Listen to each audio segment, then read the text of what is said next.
there's a real big push coming out of HubSpot's inbound conference around data quality. We do a lot of our business growth advice, don't we? Around Built HubSpot. on the platform of HubSpot. HubSpot helps you automate things and do things in the background. But certainly the way you can now more easily connect all of your different data sources around the business. You can configure HubSpot a lot more around your business processes.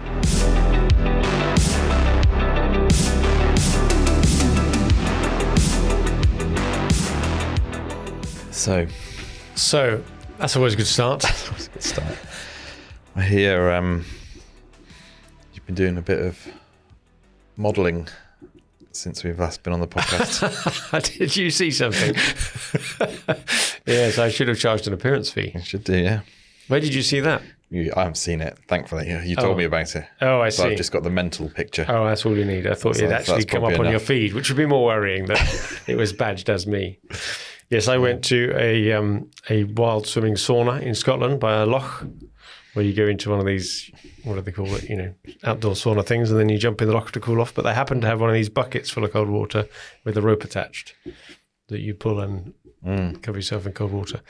And the woman who was running it was trying to promote the idea of saunas more to men, because apparently men aren't so good at volunteering for this sort of thing. So she wanted to video me being doused with the cold water. There we go. I did try and warn her that that's probably not going to help her cause of getting more people to come along. It may put the women off, which perhaps redresses the balance a bit, but not in the way she intended. So there we go. So yes, I'm not going to tell you the name of the sauna. You've got to find it online, my starring role. So if you search Scotland, David Parry, sauna. Yeah, I don't think my name's anyway attached to it. You'll be safe. Yeah. You'll be safe. So It's a lot of sauna searching to find that one out. But yes, that's it. I was a star. Good idea, though. These saunas are popping up all over the place. Talk about finding a vibe and jumping with it. Like High Rocks has been a big thing over the last 5 years. We've got Tom coming in to talk about that in a few weeks' time, haven't we? And these wild saunas, most of the ones I've heard about have only started up in the last year. It's kind of an adjunct to the wild swimming thing, isn't it, really? Yeah, I think you're right. It's a nice evolution of that. Natural extension of it. Either first or before or after. But yeah, some people do rinse, roast, repeat. Some people do roast, rinse, repeat. That was her phrase. That was her phrase. It's the terminology. Exactly, yeah. Oh, very good. But just go show how some businesses just capture a moment and go with it. Zeitgeist. And then you don't have to educate the market or do any of that hard work at the beginning. You just see that something new's coming along and get there first. I wonder if it's a post-COVID staycation type of it probably hits thing. that button. Probably something off the back of that, isn't it, maybe? Ticks a box, something different to do at home. And the people we went with lived close by but didn't know it was there because it was only new. It's only been there 3 months. So it's people like trying new things, don't they, and supporting local businesses. But yeah, just goes to show. So thanks for drawing attention to that. That's all right. So fan mail can be sent to Wellmeadow Towers. And if I really upset you, you'll post a link in the show notes to my video. Meg, there you go. Good, right. Hands off. I think before this goes any further, we should start a podcast. We should.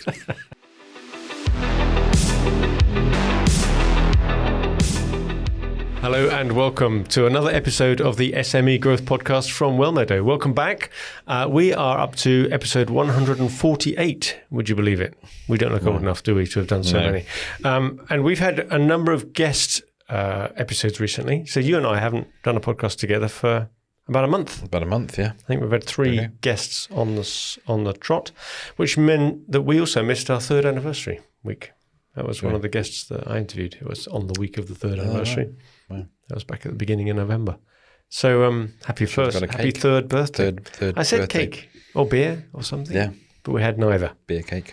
Anyway, so well done you. There we go. Well done us. Well done us. Who would have thought? 3 years. 3 years of... And 148 episodes.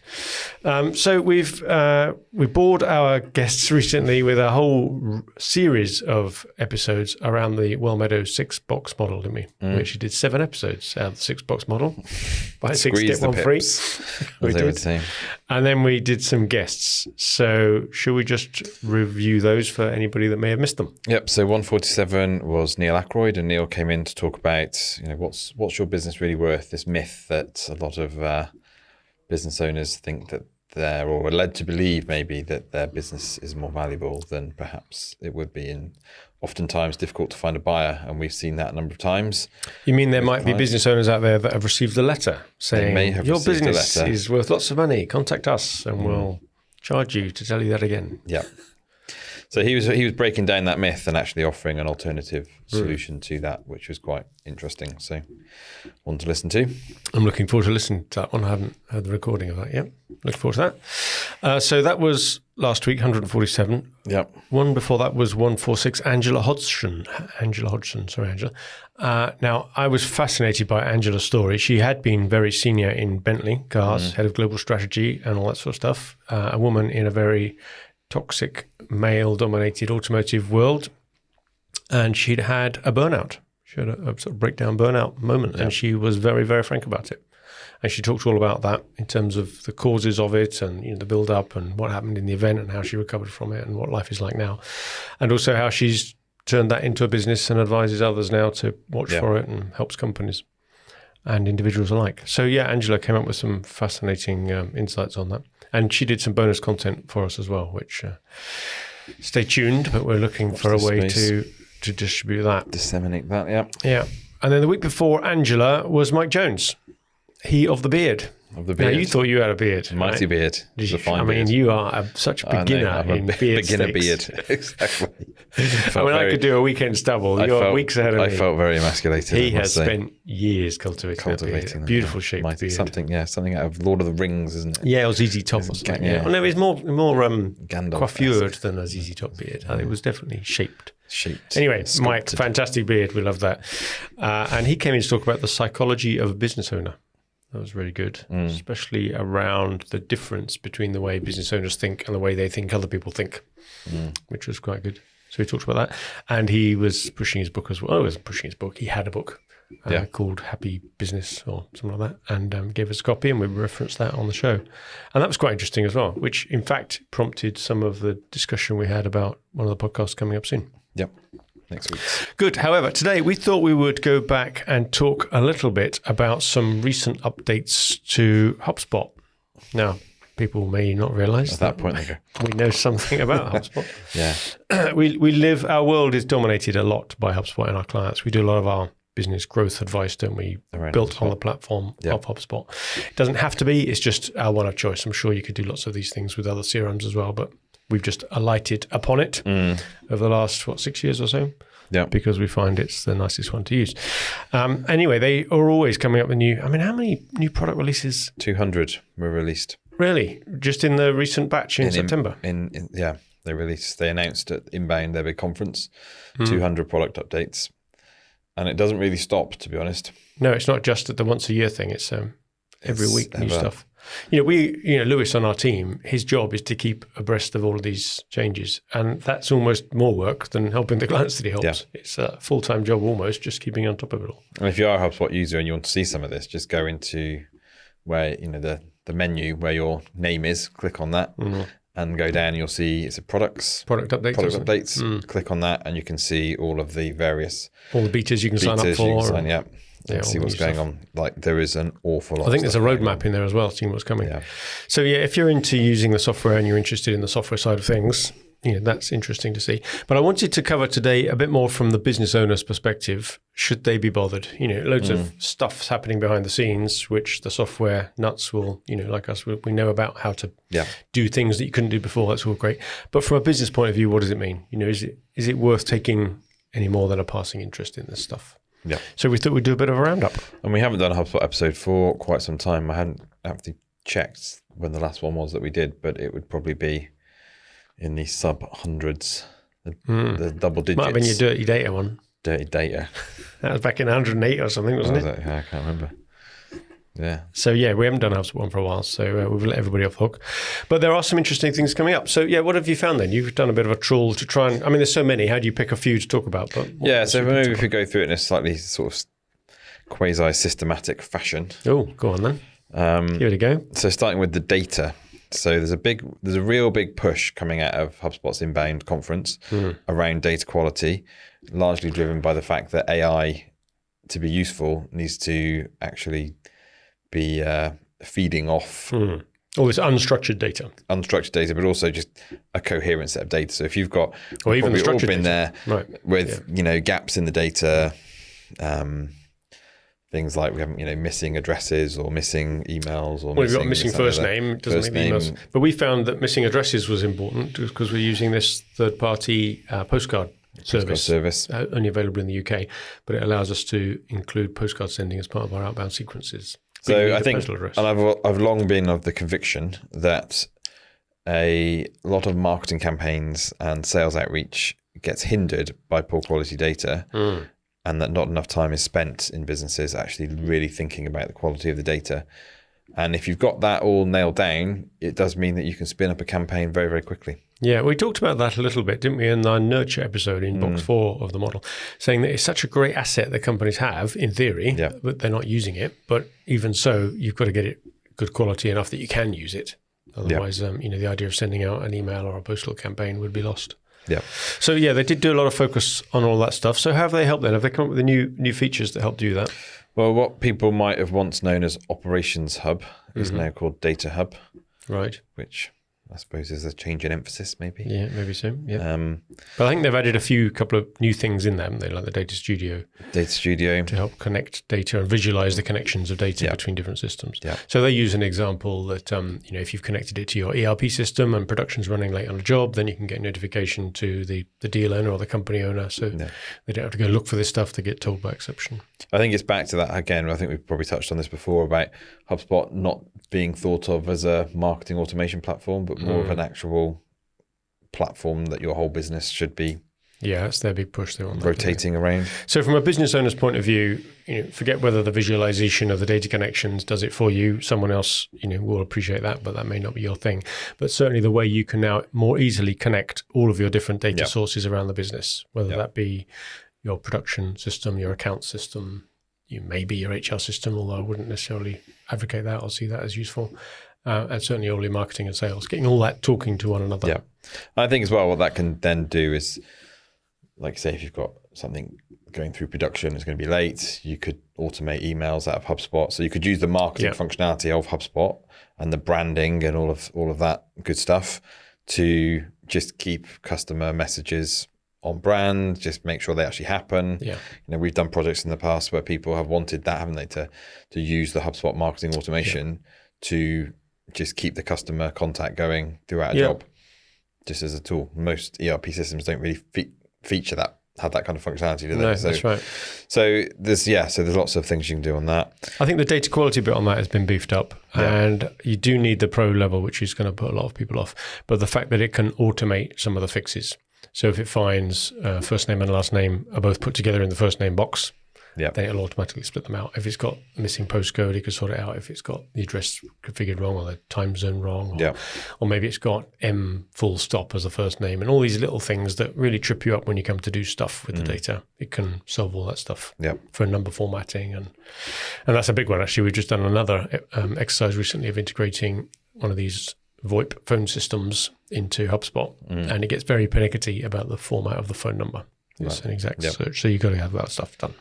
So good stuff all around data, but all the sort of foundations of it then, I suppose. I think the data have things as well. One of the other benefits of that, just talking subscription levels, but we've done some interesting stuff on it recently, is around the custom coding. Yeah, that's been quite good, because you used to need some sort of middleware if you wanted to use the API and write a bit of code to do clever stuff. You'll have clever people in your organization that can do that. Whereas it's much safer, we think, if you can build that into HubSpot itself, so you know where the code is and it's the same rights access to be able to view it or delete it. So that's what you need this thing called custom code for, which is a data hub feature. And we were using it recently to be able to move conversations from the conversations inbox into emails and tasks. So you can close down conversations with it and allocate them to tasks and that sort of thing. But there's loads of things you can do. Anything you can do externally through the API, you can now do internally using custom code. And it's not quite aligned, but one of the projects we are working on that does have a lot of custom code in. Gary's making some nice kind of visualizations within HubSpot using some of the they call them React cards, don't they? I think it's just because the programming language is React. But the card, if you imagine when you go into any record and you look at the left-hand column is all the stuff about that object, isn't it? The contact details of the deal or whatever. The middle bit is activity. There's some tabs at the top of that middle bit. One is overview and one is activities. You can create more tabs. And you can do that now even with some standard objects, but if you wanted to build a custom one of those, you can get it to almost run another program of your liking within that tab. So you can start accessing and changing data in other systems. Yeah. So you could even put a comment on the production record or something using that. Or in his case, he was constructing quite a complex product configurator. It came up with the SKU and the product description based on a load of drop-down options and then fed that into the production system. So it's the sort of thing that can save companies an awful lot of time and cut out errors. Yeah. Just with a relatively modest amount of customization. Okay, good. Well, that's all. So from a business owner's point of view, you get cleaner data. You can configure HubSpot a lot more around your business processes. Yeah, smoother business processes as well, and that helps to systemize the business a bit, doesn't it? So everybody's doing it the same way. Yeah. Okay, good. That's around data. Clean data, not dirty data. Not dirty data, clean data. What was that dirty data? You went all southwest then? Well, southwest there. Too much cider. You can never have too much cider. I made some lovely pear cider, Perry, recently. Did you? From the pear tree in the garden. Unfortunately, not enough pears to make enough of it, but it's all gone now. I got into some vintage cider the other evening. Ah, that sounds strong. 8.3%. Okay. Pokey. Grown man cider. Yeah, by the wine glass full. Maybe. That's the tip for next time. Okay. That's how you're supposed to do it. Yeah, okay. Exactly. Oh, right. Right, back to the plot. Anyway, back to the plot. Smart CRMs. So again, a sort of off the data piece, what HubSpot have done is the way that data is visualized now in HubSpot is a lot more flexible. I think this is one of the more game-changing changes they've just done. And as a business owner, you might quite like looking at this, even if you're not in HubSpot every day updating stuff. Well, I think one of the things I've seen over the last couple of months with it is that business owners who used to be a little bit kind of blurry-eyed about going into HubSpot and it's all a bit of a... are now going, actually, I can make this look a lot more useful and I can see just bigger chunks of data. So, for example, you used to just see a big old list of contacts when you went to the contacts. Yeah. Now you can see that in a board view segmented by lifecycle stage. So I can see how many contacts I've got that are leads, how many are sales qualified leads, how many are opportunities, how many are customers, etc. Yeah. Gives you that instant sort of visual check as to who have I got in my CRM. I quite like the one on the deals view where you can put it into a Gantt chart view. Yeah. So if you imagine everyone knows what a Gantt chart looks like, it's bars with a start and an end date. And the start date is the date that the deal was created. Yeah. And the end of the bar is the close date, which could be in the future if you're predicting a close date or in the past if it's already closed. So you get to see a list of your deals all with differing length bars starting and ending at their various points. And that it's quite powerful actually when you suddenly realize how many are in flight and how many of them have been in flight for an awful long time or have just appeared. Yeah. And the varying lengths of the bars. Some of them, as for example, fall into two distinct categories. If you did a bell curve of it, you'd find that there were two humps. Yeah. There's the deals that all close around about 4 or 5 weeks, and then another bunch that all close about 5, 6, 7 months. Yeah. And then big gaps around that. So it allows you to visualize a lot more how long does it take for deals. And also there's a drop down on it. If you click the little expand button on any deal, it lists all the tasks that are associated to that deal underneath them. Yeah. And you can see their thinking here. They're starting to move, when they talk about Gantt charts, they're starting to think a bit more about the way you run things as projects. Yeah. And we'll come back to that a bit later. Yeah, and this was actually something that came up in discussion with a client where they were saying, well, actually we've got the board who is sort of slightly separate from the business. The executive board, as it were, we're trying to say, well, we want to get across to the board or the shareholders maybe, just how long some of these deals take. And it's quite hard to do. But with this Gantt chart view, you can actually show, look, this is just how long it takes to get some of these things over the line. So it's quite a nice sort of visualization. And it's not, there's not just the Gantt chart. Again, you can segment that data in the pipelines and contact and customer views pretty much any way you want now. Can't you? And you can view all this stuff on calendar views and even at the higher levels of subscription above Pro, you can see it on that. So it's very flexible, and it just means that everyone can kind of find a view that suits their This is all under their heading of Smart CRM, isn't it? They're rebranding their core CRM area called Smart. And they've got some other enrichment features now. And one of these is an interesting step back, because it used to be that whenever you created a company record within HubSpot, it would beetle away and go and get some data and fill loads of stuff in for you for free. And it gave you the description, the LinkedIn page, maybe the address, phone number and stuff. Anyway, last year they stopped that and they put that behind the paywall so that you needed to spend your HubSpot credits to get it.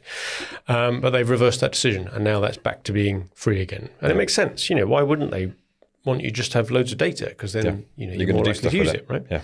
So what they've done instead, they've made that bit free, but they've also added in some AI bits and bobs now where, if you like, it can read the email exchanges and, based on an interpretation of these emails, update properties. So the simple ones they've started with, and I think this is a baby steps, walk before you can run, is if someone's got an out of office reply with the date that they're going to return, it populates a property on the record of the date they come back from holiday. If it says this person no longer works at this organization, please contact such and such instead, then it creates a new contact record for the such and such, the new person. So that's quite handy as well. So you're starting to see they're beginning to think, right, what could we do with this? Now you can only imagine, if we all know what AI can do, that you can start reading other things from email content and updating properties from it. So then you can flag up things for attention. Well, I remember speaking to someone quite senior in HubSpot product design about this, because there were some issues with the credits. Oh, yes. Yes, you had you made a name for yourself. And troublemaking. And the idea behind that was that, and this is an interesting one, whether it's right or not, it was that people put on their out of office somebody more senior than themselves as the contact. That's interesting. Now I've thought, is that true? I don't know. But they said apparently that's the way that it seems to go, so that by having this functionality, you're actually capturing more senior contacts into the CRM. Sneaky. Bit sneaky. I wonder if everybody will now change their behavior when they realize this is happening. So, but anyway. Okay, tidbit. That's good. They're also coming up with some smart insights stuff where it's highlighting trends and outliers. That's quite interesting. You get that on all the reports now. You can take the button that says just highlight anything that's noteworthy about this chart. So instead of just showing, a squiggly line or some bars, it'll turn it into some knowledge. Yeah. So I think it's quite interesting to see that go through, especially for people who maybe need a bit of a prompt for why am I looking at this graph? Okay, so that's around Smart CRM. What other general area?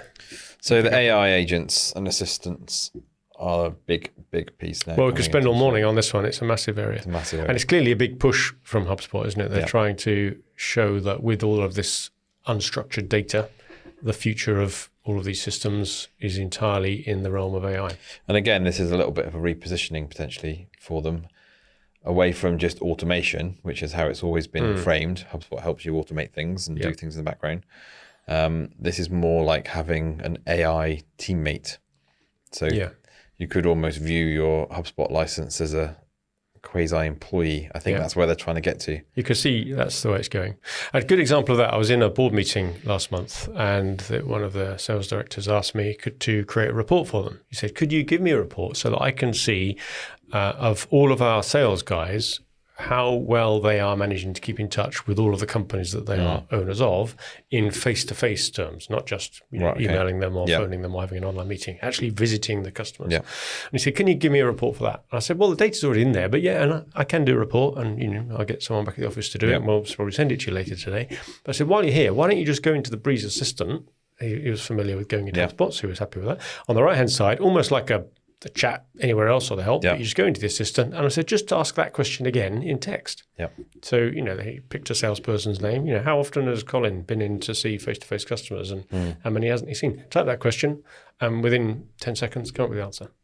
And it was absolutely blown away. And then everybody around the room started thinking, oh, well, you mean I can ask it anything? And of course you can. That's the point. It's got access to all of the HubSpot data. Now, we've talked before about the data connectors within ChatGPT. Because HubSpot were one of the first of the CRM world to build one of those. And that was okay, and it is still very useful, but it is limited in terms of the number of objects it can access. So it can certainly look up contacts, companies, deals, and that sort of thing. But it can't get into the more detailed stuff like emails and phone calls and stuff. Whereas the one inside HubSpot can. Plus the fact you're paying for it anyway. And that chatty bit, that doesn't consume any of their newfangled credits. So it's free to use. And it's safer because you know it's not being used to train models. It's all within there. So you can give your HubSpot users access to that without having to pay for the safer version of the commercial AI licenses. And you can give it on the assistants, you can give it I can't remember what they call it now. It's not a library. It's like a knowledge base type thing. Oh, yeah. So I did that recently for somebody with a load of CVs. And then it was, okay, now let's use the assistant to go through and interrogate. Have we got someone that speaks German, that's got this experience, located in this country? Yeah, okay, these are the 5 CVs that match. Okay, let's do a campaign to outreach to those people. That's great. So it's good use case. There's 2 that I'm using at the moment, and I'm absolutely blown away. Finally, we've got this sort of thing that can do it for us. But with all this unstructured data, it means while you're discussing with a prospect the potential of working together with them, you're going to have a lot of emails going backwards and forwards and meetings, which these days are all recorded. And we've talked about Fathom before and Fireflies, which take the notes and put them in there. So you've got all that data. So I've got it to the point now where after maybe 3 or 4 interactions, 5 interactions with a prospect, we're ready to produce a proposal. I go into that assistant bit and I've got a saved prompt, because you can save the prompts. And I just say to it, based on the information we've got here in emails and notes and meetings and all that sort of thing, highlight for me what are the 5 key priorities for this prospect. Give me the headline for each, and then under each, give me 3 to 4 bullet points for each as well. And then this is the bit that I think even HubSpot was surprised, because I went on one of their webinars. I asked it to update properties on that contact record or that deal record with the answers. Now, HubSpot was saying that this was a read-only area and it just gave information. But actually, if you ask it to, it can update properties. So I got it to do that. And then when we use our proposal writing software, it just dragged those in straight away. So I was able to produce very customized proposals using sometimes exact phrases that had been used by clients within 5 minutes of coming off call. And, people are blown, they often ring back and say, how'd you do that so quickly? Were you writing it while we were talking? It's that degree of impressiveness. Very, very clever. Another one as well, I just wanted to mention, because it's an interesting use case, is get it to summarize how a client is doing. Not customer sentiment. So it's a bit, instead of sending the survey out, I think we talked about this in box 6 thing, you just ask it, how's this customer doing? Look at all the emails, look at all the meeting notes. Are they happy? Score them out of 10 for how happy they are at the moment, and give me 3 highlights, 3 lowlights, and then update properties on the record for it. And it's phenomenal. You think you do that across all your, you've got hundreds, some companies, thousands of customers. You couldn't possibly be asking in detail about all of them. So to have an exception report of those to go and look at, really, really powerful. So yes, and more on the way, I would imagine, with AI. I think so. That's the way it's all going. So quick whiz round the other areas. So Marketing Hub, big one, big news. Lists are now called segments. I couldn't think of anything less overwhelming. Am I underwhelmed? I think they've changed the word list to segments. Good campaigns are now called Marketing Studio. Everything seems to be a studio now, doesn't it? Well, Marketing Studio is a slightly different thing. It's more of a whiteboardy area if you into Miro boards, and it pre-populates a bit, but allows you to stick more on. So you have this sort of big space where you can just throw stuff, and it becomes the workspace for marketing people. And I think because marketing people are very visual people, that works very well. So I quite like that. AI email personalisation, and we sort of talked about AI stuff, but predicting the send times and things, that's a bit cleverer. If they know when certain people have tended to open emails in the past, it'll try and send it out those times. That's not a bad thought, is it, if it works? And a new one that we're looking at exploring at the moment is AEO, so AI Engine Optimization, which is the new SEO. So there's different syntax required to help a AI engine find you.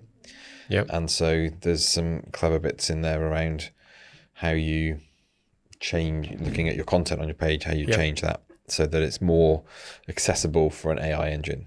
So, we had an inquiry last week, and I said to the person, as you often do, how did you find out about us? And she said, I Googled you. And then she stopped herself. And she said, no, I didn't. I didn't Google you. I went on to ChatGPT, and I asked for a HubSpot partner in the UK that looks after small businesses, doesn't just do big companies. And I came up with you. And I was sort of flabbergasted, really, because obviously it's got all of the hundreds of HubSpot partners in the UK to choose from. The fact that it came up with us with that very specific search, I thought was quite interesting. So it just goes to show that if you've got enough content on your website and you're saying honestly what you do, then it will come up, serve you. And there's probably a whole podcast in AEO at some point. Yeah. Well, if people haven't done it already, just go to the AI search generator, search grader. Search grader. AI search grader. If you Google that phrase, there's the HubSpot one that's free. You do have to put your email address in if you want the more detailed report, but it will give you the high-level report without even that. And interestingly, you don't put your web address in it. No. You just put your company name, and then it works. It sees for itself whether it can work it out. It's worth doing. Yeah, I think there's actually some really practical recommendations from it.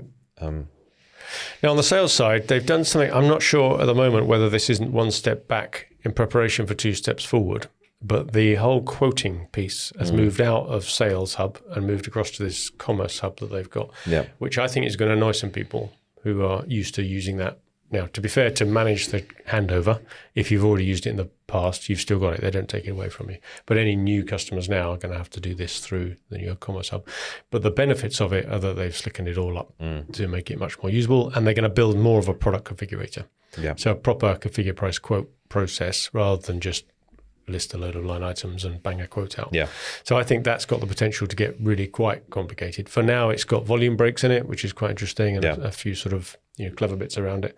But I think there's probably more to come on that. And then things like tools for deals, flexible approvals, pricing model. Yeah, well, that all comes as part of that CPQ. Yeah, the approving it and what levels of approval do you need, especially if you're going outside of normal pricing structures, that type of thing. Prospecting agent. Well, we've used the prospecting agent for a long time, since that was in private beta, which was over a year ago. And it's gradually improved. And I must admit, we had a couple of responses from it. There would have been a time when I would have thought, that's not, it's okay, we're doing it almost to prove that it can be done. But it has actually come up with some results for us. And it's a numbers game. You just got to send enough out of the right thing. That works. So finally then, customer service, the customer agent. I mean, this is a big one that HubSpot are pushing. It's not something we've done huge amounts in, but something that increasingly we're looking at as people ask about it. But well, as people know, we tend to have quite a big involvement with manufacturing and distribution companies. And the idea of support tickets isn't really quite as common as it would be in some more service industry areas and certainly in software. But you obviously still get customers ringing in asking questions. Well, in any other world, you'd call that a support ticket. Yeah. And some companies do it that way. And that's what they're automating, isn't it? If you give it enough knowledge in a knowledge base to start with, and then get it to learn from other answers over time, it just gets incredibly powerful. Yeah. And they say pretty quickly you can get to 50% of tickets being automatically responded to. Okay, fair enough. If that's it's probably worth having a look. Certainly if there's a lot of, when you get the inquiry, you think, oh, I've got to point them to that result again. I've got to tell them that answer again. That's good to do. Self-serve. And maybe as well, people are more happy doing that nowadays. Yeah. Now, I think one of the other ones which has been released but hasn't really been fully explored yet is projects. Yeah. And I think this could be, I won't say game changer is probably a bit too much, but we use other software for managing projects. Yep. We used to use Monday.com. We now use ClickUp, and there are lots of others available. Some people use Trello boards and stuff. So there's lots of stuff that I think people will say HubSpot's great at, and others which are outside of its core. So you would never think of putting accounts and finance, for example, within HubSpot. And I hope they never even try. That's just not worth it. And the same with ERP. If a complex manufacturing process, you don't want to start meddling that. Leave specialist stuff to it. But project management is something that happens a lot in marketing and sales and the delivery of work, as well as your own internal projects. And if they get this right, I think it might be a real challenge for the likes of Monday.com and ClickUp and others like it. At the moment, it's a bit rudimentary. They've used the Gantt view that we've talked about earlier for deals and stuff to create projects and see it.